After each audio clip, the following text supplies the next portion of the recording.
let us run with endurance the race God has set before us. We do this by keeping our eyes on Jesus, the champion who initiates and perfects our faith. So this speaks to a concept that I've heard all the time in church and Christian culture, the idea of like, just follow Jesus, right? It's so simple. Just like, let's stop bickering about differences here and there and like lay all your things aside and just follow Jesus, right? And this is a thing that when I was a very devout Christian, I thought, yeah, I totally agree. This is literally the meaning of life, is to just follow Jesus. And of course, once you drill that down and start to think about it, it's a very open to interpretation command to say, just follow Jesus. Like, what does that mean? Especially if God is not going to answer your prayers audibly with spoken word, right? Like, it seems to me that God, in my understanding of Christianity, mostly prefers to speak with vague feelings that are difficult to distinguish between your own thoughts and emotions and the voice of God.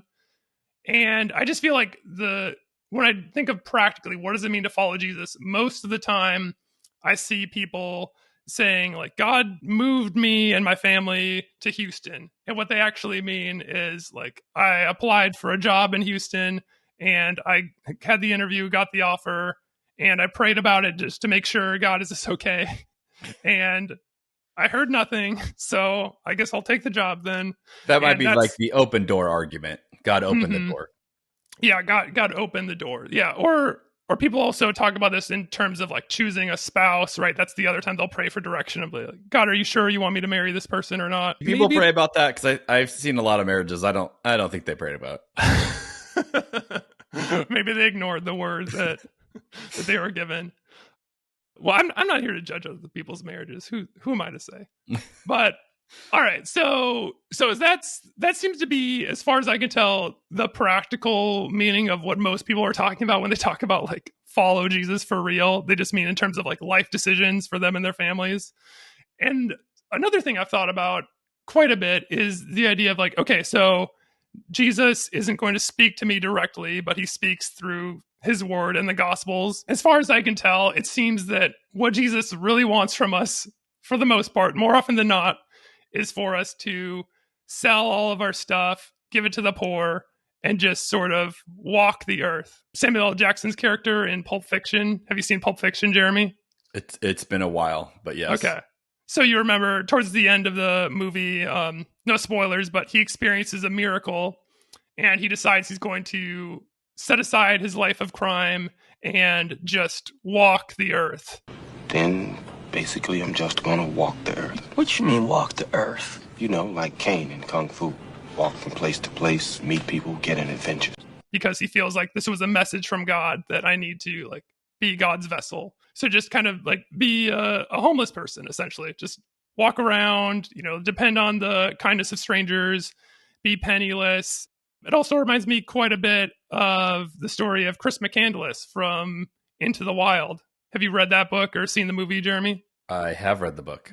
Yeah. And seen the movie. Same. I've read the book a couple times, actually. I feel like it really speaks to me. I really admire his naive bravery in this. I think it's fascinating that whenever you bring that book up, people have very strong opinions about Chris McCandless. A lot of people are very quick to judge him for his rashness and short-sightedness. He came from a wealthy family and he chose to just like get rid of all his stuff and just kind of hitchhike across the country and just live in the wilderness. And he ended up dying in a van in Alaska of starvation and cold in the winter because he wasn't able to survive. All right. So all that to say, like, maybe he was following Jesus. Of course, Jesus also wants you to preach the gospel, which we talked about that with a couple episodes ago, with like the idea of just like being a missionary. All right.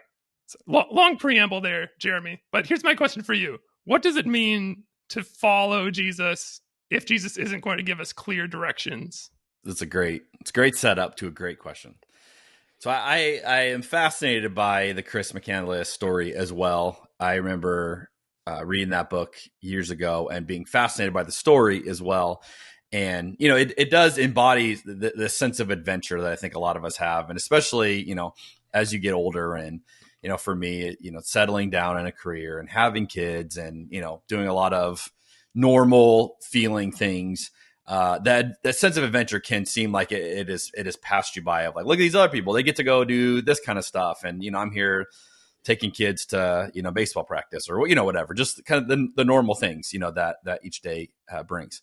But the story of Chris McCandless is fascinating. And I want to read one of my favorite quotes from that book, because when I think about that story, I think about this quote, because to me, it captures really a kind of a paradox. It says this: in coming to Alaska, McCandless yearned to wander uncharted country to find a blank spot on the map. Okay, so he has this sense of adventure, this drive. I'm going to go, where no one's gone before, where there's no people. I'm going to go explore. But this is this. In 1992, however, which is when this happened, there were no more blank spots on the map. Not in Alaska, not anywhere. Point being, great idea, but people have already been there. That you're not able to get away as he was trying to do it. Then it said this: but Chris, with his idiosyncratic logic, came up with an elegant solution to this dilemma. He simply got rid of the map. Now, if you know the story, he literally decides, I'm not going to use a map. I'm not going to do this. And that allows him to experience this sense of adventure. The sad irony, as you read the book, or I think this is in the movie as well, is you realize he was in civilization. I think it was like there were 4 different cabins that people owned within like 6 miles of where he died. Like he didn't know about them. He didn't know that these cabins existed. There were ranger stations, packed with supplies that he would have known about. There was all these opportunities. Like he didn't have to die of starvation, feeling like he was out in the middle of nowhere. There were all these things. He didn't have the map that would have told him this. And to me, that really is an interesting tension in that story of, is it really a sense of adventure? Are you really into the unknown if you merely get rid of the map and you think, hey, I'm out in the middle of nowhere? The cynic in me would say, no, you didn't do what you were delusional. You thought you were exploring this, but anyone else with a map would have told you, hey, you walk a mile that way, you're going to run to a cabin with, people hanging out there. You're not having the same experience you think you are. And I think that can be true of life as well. I think there are times, whatever we want to call the map, from a Christian point of view, we could say the map is, following Jesus, or, some maybe more fundamentalist Christians would say it's the Bible, the guide, to help you figure it out. But just saying I'm going to get rid of the map does not equate you're now on an adventure. It can mean, in the case of Chris, that you're just a little bit delusional in what you're actually experiencing. And so I think that's an interesting, I don't know, just way of kind of thinking about that as an analogy of following God. I do think there are times we want to get rid of the map, whatever we call the map, because it feels more adventurous. And I think that's probably as silly as Chris, dying of starvation. And that's a sad part. This guy was young. He died of starvation. And I would say needlessly. I mean, he didn't need to, and he just didn't have the map. But going back to Jesus, I think, why didn't Jesus give clear directions is a great question. We've talked about this numerous times. Like, there are much easier ways Jesus could have left this for us and didn't seem to want to. Why did Jesus teach in parables that are confusing and that people can have a variety of explanations for, rather than just saying, hey, here's 3 things, do these 3 things, and like, it'll be good. He seems to like tell stories and, and capture your imagination. And so I think it's much more about trust and relationship and mystery, and this sense of you cannot follow Jesus without the person of Jesus. Well, that may seem obvious, but I think sometimes in Christianity, we attempt to do that. I'm going to follow these verses. I'm going to follow these doctrines. I'm going to follow these ideas or these practices, right? And that is what it means to follow Jesus. And we can do that without ever involving the person of Jesus. We talked about, I think, Jordan Peterson last week or the week before. that is the embodiment of that idea. Like, I'm going to follow these principles. I'm going to reduce it to principles, but not the person of Jesus. And I think you can't follow Jesus that way. Like, you have to follow the person of Jesus. Jesus sets it up in such a way that you cannot follow him apart from him. Like, you can't, he doesn't release all these ideas and say, hey, you don't need me anymore. Just go do these things. It's always connected back to him, which is a relationship tension there. And it, may be way easier. And this last weekend, our family had a chance to go to Disneyland, and I'm a huge Disney nerd. And we brought our family of 7, and then went with my in-laws. So Michelle's sister and her family. So there's and their mom. And so there's a total of 12 of us. Well, I'm the guy that I'm going to load all of our tickets onto my phone. I'm going to manage all of our bookings. And I don't know if you've been to Disneyland lately, Jeff. It has gotten more complicated than it used to be. It used to just be get a fast pass. You can get a couple. You're good. Now you have Genie Plus. You've got Lightning Lane. You got all this. Some Lightning Lanes you got to pay for. I mean, it's bonkers.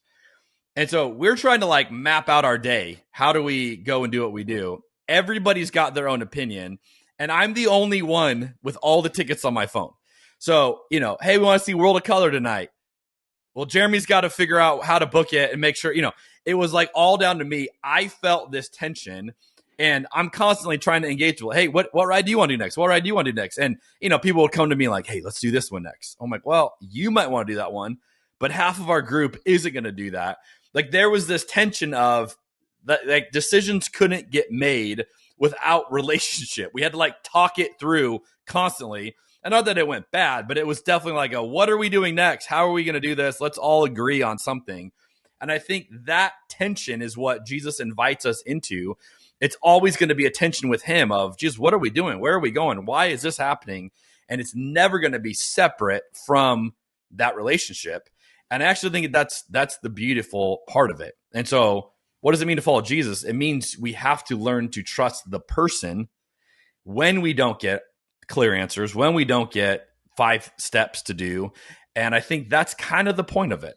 And so, again, I don't know if that feels like a good answer to you. You're like, oh, I like that. Or if you're like, that's still annoying, because I can see how it could be both. But I think that really, to me, is the essence of following Jesus. It's about the person and the trust in that relationship always. Yeah, so following the person of Jeremy in Disneyland is like following the person of Jesus as you navigate life. It's a very small analogy, but I was trying to use it to get us there. Yeah. I feel like the main difference there is like I can see you, right? If I'm at Disneyland and I'm part of the group that you're leading, I understand There's still tension because people disagree and stuff like that, but that's a pretty significant difference, right? Other than... Admittedly, yes. Yes, it is. But I think I would have to say, and again, you can chalk it up to the, moving my family to Houston argument that you set up earlier. But I would say there have been numerous examples of Jesus confirming a decision, or I would say leading me. Now, again, not audibly, not beyond the shadow of a doubt. There's no, not that, but enough of a sense where I felt like I can move forward on, saying yes to something or saying no to something. And there's been times, one of the ways I often, if I have to make a decision, and I could go either way on it, one of the things I'll often pray about is that God would give me a peace on the decision. Not that it would be comfortable, not that I would like it, just that I would feel peace about it, even if logically I can't make sense of it. And there have been a number of times I prayed, and I can think of one in particular. I was asked to be, Michelle and I were asked to be godparents to some, kids, friends of ours who had kids and they're really close to us. And at first I was just going to say yes without even processing it. But I thought this seems like a big deal. I should pray about it. And so, we pray about it and just pray, God, give us peace. We're supposed to say yes to this and be involved in these kids' life in that way. And I didn't feel a peace. Like, it was an unsettled, like, part of my spirit about that. And so I had to go back and tell him no. And just said, I've prayed about this and I don't feel like God is confirming this. And so I do think there are ways, those of us who are following Jesus, I do think most of us could give you examples of that. Now, again, you could counterpoint it and say, that's just us, affirming what we already want to do, which there's no way to prove it either way. But I do think, even though I can't see the person of Jesus, I would say I sense the person of Jesus and do feel a connection personally to him. I mean, I don't know. I feel like I know what you're talking about because I've lived in that culture, but it still sort of feels like vague feelings that may or may not be from your own head. Can I ask you also about just the whole sell all your stuff and walk the earth aspect of what Jesus says? Do you have feelings on that? I realize that's kind of a completely separate question. Well, he said that to one person. So I think what I would deduce from that is that was not a blanket teaching Jesus went around and said to everybody. So I would not say Jesus's intent is that every single person do that. I would say that's misreading the text. But I would also say, on the flip side of that argument, he might ask you to do that because he has in the past asked someone to do that.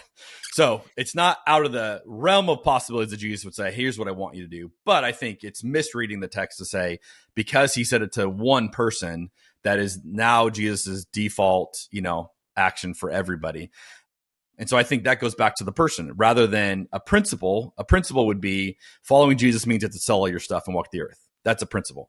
And I would say, no, it's about the person. Jesus, I would encourage someone, ask Jesus if he's asking you to do that. And the answer might be yes, or it might be no.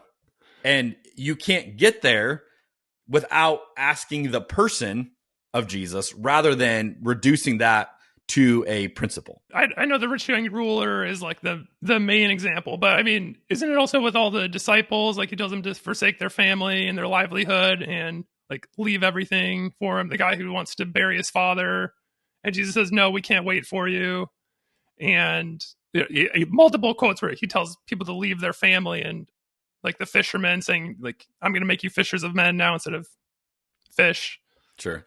Well, there was an immediacy. He had 3 years that he literally was inviting people to walk around with him for 3 years. So I think that's the most literal following Jesus, that existed, right? Of literally, I have 3 years here. I'm physically standing in front of you. Follow me now. That is 100% following Jesus. We don't have that invitation today. We don't have a physical person of Jesus saying, for the next 3 years, follow me around in person. We don't have that. What we have is that story and the story of many others who have followed him, and then an invitation to figure out what does it mean for us to follow Jesus in our context today, with the acknowledgement that he's not standing physically in front of us, and we're going to have to figure out what that looks like. Yeah. And then, sorry, just one more example is the Sermon on the Mount when he says, look at the birds and the flowers, don't worry about where your next meal is going to come from because God provides. That's kind of what makes me think of Into the Wild type stuff of I'm just going to live this very unpractical lifestyle where I'm just going to live off the land and depend on God to provide all my material needs if I'm following him. Which I think, again, if you were asking me, I would say pray about it and ask Jesus if Jesus is asking you to do that. And if you sense the answer is yes, go for it. But if you sense the answer is no, you're going to have to keep asking what is the answer, because not every follower of Jesus did that. Jesus, his ministry, the reason he was able to do that is because there were women, the text tells us, that funded his ministry. So they didn't sell all they had. They were using what they had resource-wise to fund what Jesus and, these people walking around with no day jobs, what they were doing was funded by others. So I think you have to take a step back and go, every single person didn't do that who was following Jesus. And, there were rich people he interacted with, and he didn't tell them, one of the examples, like the centurion that follows him, there's a lot of things he could have said to the centurion that he doesn't. Could have said, hey, you have to leave, the army and not be a part of this. He could have said, you have to, go join me and leave Rome. I mean, there's lots of things in that conversation that don't happen. And I think you also have to make space for that to go. I think what we want to do, and I think even your question is kind of pulling toward this direction of, we want to reduce it down to a principle you can take with you apart from the person. And that's where I would just say, following Jesus is never about a principle over the person. It's always the person and figuring out what is Jesus asking of me. And it might mean this, and it might mean this, and it might mean that, and it might be totally different than what Jesus is asking you. And we need to make space for all of that based on what we've seen from Jesus. In terms of like knowing what he's saying to you, again, it comes down to like trusting the feelings, right? Right. Well, and I would say, we've talked about Richard Beck's book, but, tuning yourself to, I think he uses the idea of enchantment to something beyond you, right? Tuning yourself to go, I'm going to listen to something. And, there's something in that book that I really liked. He talked about, I don't know if you remember this, but he talked about he carries around a chotkey. So a chotkey is an Orthodox prayer bracelet. And, we'll have to put this clip on there, but I'm showing the camera. Okay. I got one off Etsy because cool. You can get cool chotkeys off Etsy. And the idea is kind of like a Catholic rosary, but it's not beads. It's like a prayer rope. But you keep this in your pocket, and then you can pray, different prayers over and over again as you hold the rope. So I got this last week, and I've been carrying it in my pocket since then. And it really is a cool reminder for me. And this was his whole point, is he carries one too. I'll reach into my pockets, I'll feel this, and it's a reminder to like, okay, retune myself to what is God doing in this moment. And I was standing in the grocery store line the other day and just started praying through different ropes on this, and it was a moment of redirecting myself to that enchantment. And so, yes, I understand the criticism of I still can't prove it. I still can't, definitively tell you it was not my feelings or what I wanted to be true. But I do think anyone who wants to follow Jesus, you have to enter into this mystery, if you will, of how do I learn to hear a supernatural God who I cannot see visibly in front of me. And I think, that's something you spend your entire life trying to figure out. It's true. And I hear your criticism too of like, my heart is made of stone and I'm not open to the magic of light. I didn't say that. Yeah, maybe after we're done with this podcast, I'll go walk the earth for a while and come out a new man. Just bring some prayer beads with you. Yeah. Okay. All right. So as we were going through, verse 25 stood out to me, and I thought of you. It says, "Be careful that you do not refuse to listen to the one who is speaking." Now, obviously, this implies that God continues to speak to us, which I would affirm. You could obviously say that's not true. But here's I guess it's a two-parter for you, since you give me a lot of complex questions. I'm going to give you a double. Yeah. Is there any part of you that keeps listening to see if God is speaking to you? Like you say, like, I don't believe it. I'm skeptic. I've walked away from it. That's not who I am anymore.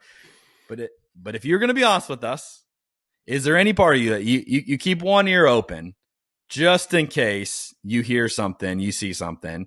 That's part one. Part two, since you've, left your faith in Jesus, have you ever had a sense that God was in fact saying something to you and you had to try to explain it away some other way? But if you're honest, maybe you're like, that might have been God, but, and so I'm curious, you could be no, on both of those, or maybe there's a crack in the door, Jeff. Let us know what's going on in there. Yeah. Well, I mean, I've got good news for you, Jeremy. I've got both ears open. Okay. And okay. You texted me this question last night, right? And I was riding my bike around Phoenix and listening to music and stuff. And so I got this text and I thought, okay, I'll put this to the test. I'll take my headphones off and just listen and see what God has to say to me, right? So I'm riding around Phoenix and there's a music festival that was happening last night. Okay. And I didn't have tickets to it. And so I wasn't planning on going, but I was thinking like, man, I kind of wanted to sneak in and just catch this one band. So I asked, okay, God, what do you think? Is it okay if I sneak into this music festival? This is so great. And God spoke to me last night. He said, yeah, go ahead, do it. I don't care. Really? Yeah. So I snuck in and caught part of this band that I want to see. And it was really great, really fun, experience, the adrenaline of sneaking in and also just like the fun of the concert and stuff like that. And ran into another friend there and said hi. And I came back that night and I told my wife about it.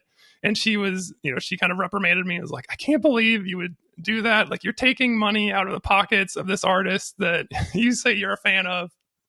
So I thought, yeah, that's a good point. So, I should support them in some way. So this morning I decided to buy a piece of merch from their website to try to absolve myself. Atone for your sins. Yeah.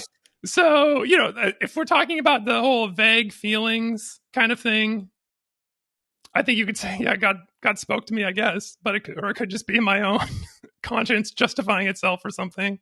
That's a very Jacob and Esau type story there.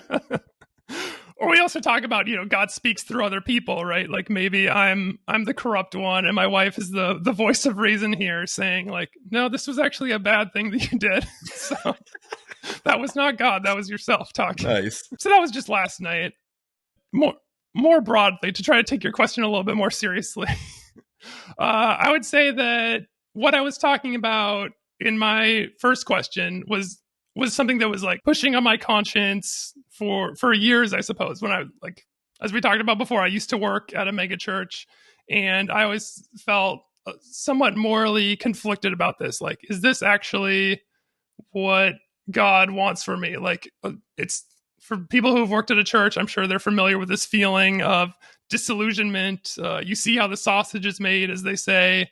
You see just the ways that when you're working at a church, you have to just run it like a business. You don't necessarily do things as the Spirit leads. You're more like chasing trends and just trying to like get people in the door with these gimmicky design things and stuff. I was a graphic designer at the church. Anyway, so I always felt conflicted about it. And sometimes I was feeling like maybe this is like bad for my faith to be here. Maybe this is why I'm not fully connected to Jesus, because like I'm sold out, right? I'm like a Pharisee. I'm living this comfortable middle class evangelical life. And so like maybe that was God prompting me to say like, yeah, you need to not work for a church anymore. And now that I'm outside of the church, I've kind of like opened myself up to all of these questions. I'm reminded of this quote from Upton Sinclair. It says, "It is difficult to get a man to understand something when his salary depends on him not understanding it." So I have found that quote to be so true in my own life, because there was always a part of me that wanted to stay at the church and keep this job because, like, we live in a capitalist society. It's tough to make a living. This is a nice, stable job where as a steady paycheck, you know what's expected of you, and it's easy to some extent. And so that forced me to like keep some of the blinders on of like not questioning my faith fully. Fast forward a couple years later, not working in the church anymore, and I used to like get paid to make Christian graphics and feel kind of bad about it.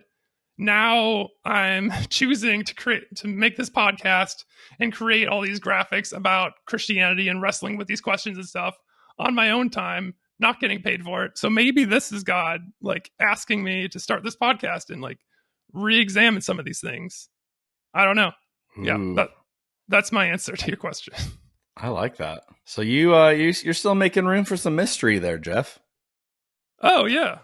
Always room. I'm kind of an empty vessel at this point, right? Like I wouldn't say I'm fully atheist necessarily. I feel thoroughly agnostic. I made a video about the whole sunk cost fallacy. Like, is the reason I'm making this podcast because I just feel like I invested so much time and energy into Christianity that like it has to be true. I want to find a way for it to be true. And we got a comment on our YouTube channel of someone saying, "Hey, if you want the truth, like why not read the actual truth, which is the Quran, the actual revelation of God?" That was a YouTube comment, which I thought, yeah, that's actually like a perfectly reasonable thing to suggest, right? If I read the Bible didn't do it for me. Why go back to the Bible? Why not explore another religion? And I don't know, maybe it just seems like too much work to start over from scratch at this point. Or maybe it truly is like the Christian God pulling me back in. Yeah, I don't know. What do you think? What I think is interesting in listening to you share that, and this is what I appreciate about you, Christians tend to have this like stereotype of, the atheist or the skeptic or whatever, as this, person with an agenda and all this. And, I know you, but, also I think you can just hear your heart in this. Like you don't. And, you're trying to find truth. You're trying to figure out what makes sense. And, at the end of the day, it used to be Christianity and right now it's not. And that's not the thing that makes the most sense to you. And I just appreciate that. And, the fact that you as a skeptic or atheist, I think I call you an atheist, even if you won't claim it right now. Okay.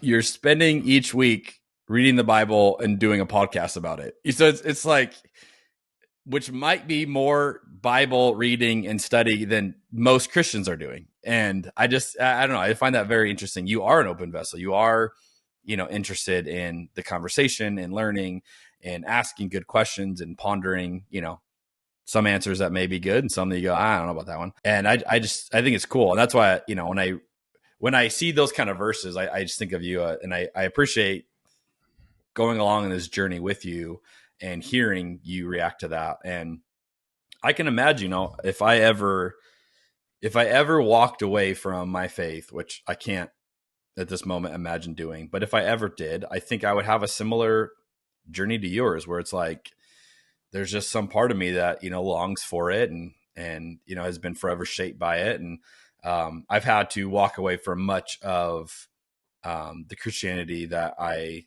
developed over the years, and have had to rework a lot of that, in the person of Jesus, which is where a lot of my ideas come from, and why, if, Christians are listening to this, they're going, yeah, some of these ideas are different than the way I would answer it. It's because of, a similar journey, trying to hold on to what I think is true. And, for me, I have studied other religions because that's the way I'm wired. It's like, I want to know, okay, give me your best claims as to why this is true. It doesn't take me long getting into the study of those before I hit some major roadblock that I'm like, yeah, I couldn't wrap my head around that one, or that one just doesn't make sense, or I'm just not drawn into it. There's no beauty in that to me that draws me in. Whereas I look at the person of Jesus, and I would say there is something supernatural that pulls me, to use your Star Wars terms, is a tractor beam that has been pulling me my whole life. Even in, seasons where I've been ups and downs. And I love the idea that you're still on the tractor beam. You're just a little further out. Yeah, I'm just a distant TIE fighter, just lost his way. To say something about like studying other religions and not feeling the same pull, I can definitely relate to that. I've not studied Islam very much, admittedly, but like any good deconstructing millennial, I've delved into Buddhism a little bit. And it's interesting, like thinking about like the Four Noble Truths and stuff, like, yeah, logically they make a lot of sense. And I think like a lot of the Buddhist sayings and teachings seem like really beautiful and interesting, and like not that far off from kind of the peace, love, Jesus stuff that I'm also attracted to. But yeah, I do feel like when I'm trying to read this stuff, it doesn't feel as intuitive to me, right? Like it feels like it's more work to try to make these teachings make logical sense in my brain, which that could be like the pull of the Holy Spirit, as you're saying. I tend to think it's probably just my upbringing, my conditioning, the fact that I was raised with this Christian worldview. That's why I see that as kind of the default worldview. And I remember one time I was listening to the Secular Buddhist podcast, trying to learn all about secular Buddhism. I thought maybe this is the best of both worlds. You get all of these teachings and practices, but you don't have to believe in a supernatural God. And then at one point, the person doing the podcast said, so in light of this practice, now you cannot be mad when you're in traffic and not have road rage anymore. And that's what made me stop listening to the podcast, because it reminded me so much of what so many Christian pastors talk about. Like road rage is always their go-to teaching element example of like, because I have Jesus, no, I'm not as angry in traffic anymore. And I don't know. It just made me feel like, wait, okay, like Jesus didn't die on the cross to stop road rage, right? Like this just feels like, I don't know. It feels like such a lame thing to me to like use as an example of life change when we're talking about cosmic meaning of the universe here. Right. I don't know if you have thoughts on that. No, I totally agree. I actually, it's funny you mentioned Buddhism. I definitely have been drawn at times to concepts in Buddhism. And the way I've kind of described it is I think Buddhism is like a great setup for Christianity. If someone were starting from scratch, it almost like, hey, start in Buddhism, get as far as you can until you hit a wall, and then I want to introduce you to Jesus. And Mm-hmm. that's kind of like prime the pump for, because there's a lot that I really like about, Buddhism. And I think I've shared before, but one of my most powerful prayer experiences of my life, I was meditating with Buddhists.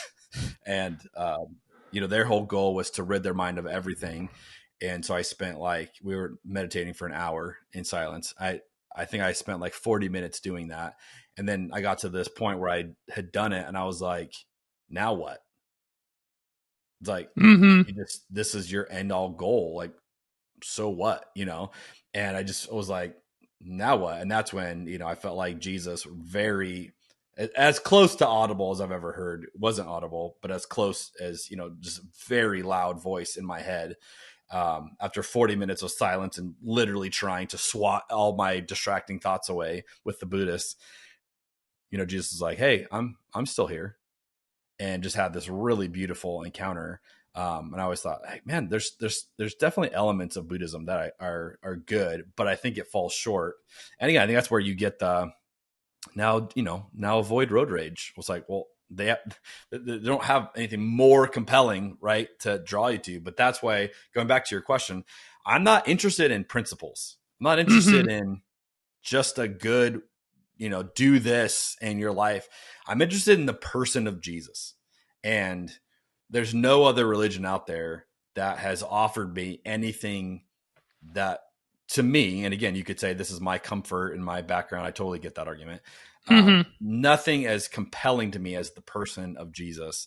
And that's why I continue to be a Christian. I'm ashamed of much of Christianity today. I'm ashamed of much of what Christians believe and what Christians do. And there's definitely times I want to separate myself from that. I just can't quit Jesus. And that ties me back into this ragtag group. I think it's Shane Claiborne said, the church is like Noah's Ark. It stinks on the inside, but if you leave it, you'll drown. And I feel like, yeah, okay, I'll be a part of this thing. It stinks at times, but I do believe Jesus is inviting us into something beautiful. And apart from that, I think I would drown. I would not know how to do this without Jesus. Yeah, beautifully said. And I resonate with what you're saying too, of like the kind of the view of like what's the end goal here, right? Like as far as I understand the concept of nirvana, it's like just resting in the nothingness, versus the Christian view of heaven is not nothingness, it's right, the profound somethingness. Right. So I can see how that's a very key difference there. Okay, profound great. somethingness. I like that phrase. Oh yeah, let's clip that. That's good. Put that on a Hobby Lobby board in your kitchen. No, not Hobby Lobby. Gosh, you can't quit Hobby Lobby, Jeff. Come on. Not all Christians shop at Hobby Lobby. Not yet. I'm going strong.